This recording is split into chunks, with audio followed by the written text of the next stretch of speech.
Salam, perkenalkan nama saya Yeni Ate, biasa dipanggil nomor NIM 22005, Prodi Pendidikan Agama Kristen. Di sini saya akan presentasikan judul saya, yaitu pengkudusan awal. Yang pertama, kita percaya bahwa semua manusia sudah jatuh di dalam dosa-dosa. Ada dua jenis.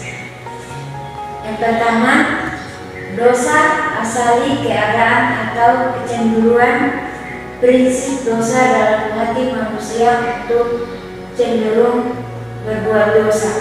Yang kedua, dosa perbuatan, tindakan yang tidak sering kita lakukan sehari-hari dengan kita tahu bahwa kita adalah orang-orang yang berdosa, sehingga ia ada sebagai orang percaya yang tidak percaya bahwa bisa mengalami yang namanya pengkudusan dari Allah.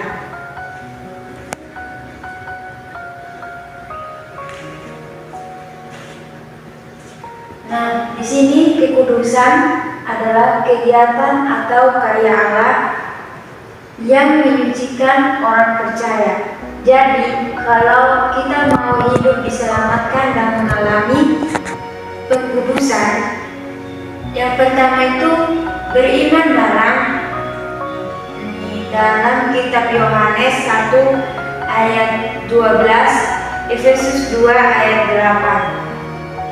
Nomor 2, bertobat dalam Matius 3 ayat 11. Kita akan belajar bersama-sama bagaimana Allah bekerja untuk membawa kita menjadi orang percaya hidup dengan kekudusan.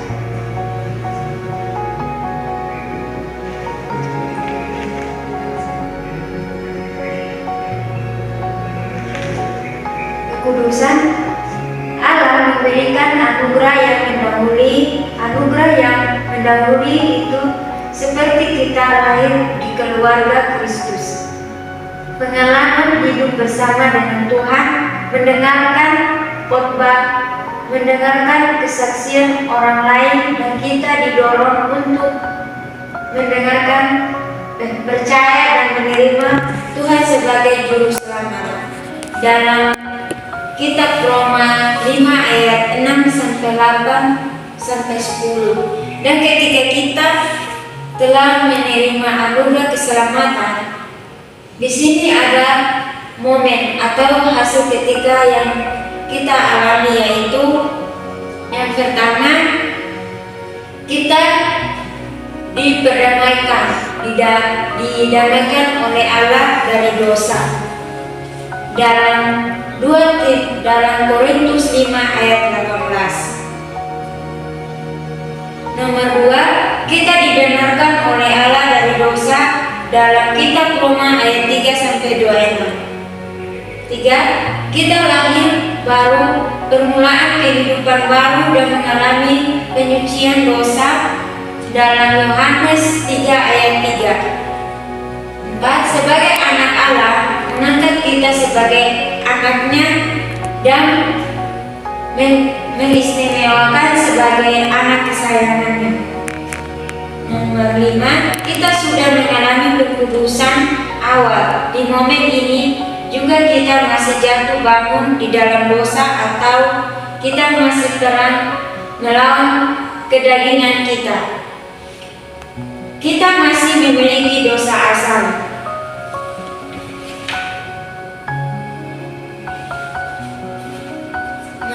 Setelah kita mengalami pengkudusan awal, kita masih terus berproses dalam pertumbuhan iman kita. Dan kita harus mengalami yang namanya pengkudusan yang menyeluruhi. Lalu bagaimana mengalami pengkudusan yang menyeluruhi, yaitu beriman dan dengan diri iman kita di sini. Harusnya yang pertama itu percaya bahwa kita bisa mengalami pengkudusan.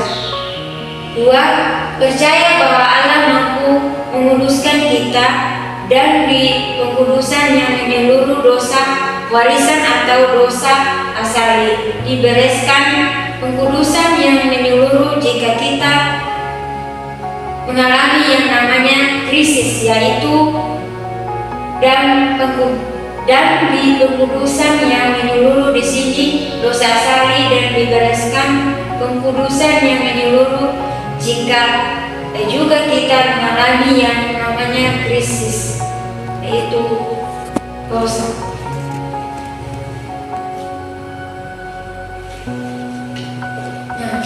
Pertama itu kita mengalami dalam penyucian dari dosa asali dalam Yohanes 11 ayat 19. 2. Dalam mengalami kepenuhan dalam Roh Kudus dalam Kisah Para Rasul 5 ayat 1. 3. Dengan mengalami kasih yang sempurna dalam Matius 77 ayat 39. Keempat, yang memiliki kemurnian hati mereka, kematangan buah Roh Kudus di dalam Galatia 5 ayat 23. Bahwa kita mengalami kesempurnaan kasih, memiliki kedewasaan iman kita harus percaya bahwa iman pengkudus yang menyeluruh usaha manusia dalam melayakkan respon kita.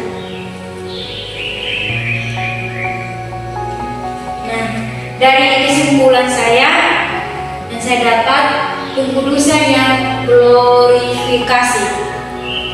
Dalam pengkudusan akhir adalah saat umat percaya yang disempurnakan akan dalam kasih dilepaskan dengan sepenuh dari dosa. Pengkudusan terjadi dalam kehidupan kekal. Dalam 1 Yohanes ayat 3-2 yang menyatakan kita akan menjadi seperti Dia, sebab kita akan melihat dalam keadaannya sebenarnya. Pengkudusan umat percaya yang dibersihkan dari dosa akan tetapi juga diberi sifat yang tidak lagi mampu berdosa. Nah, dari kesimpulan saya sekian dan terima kasih.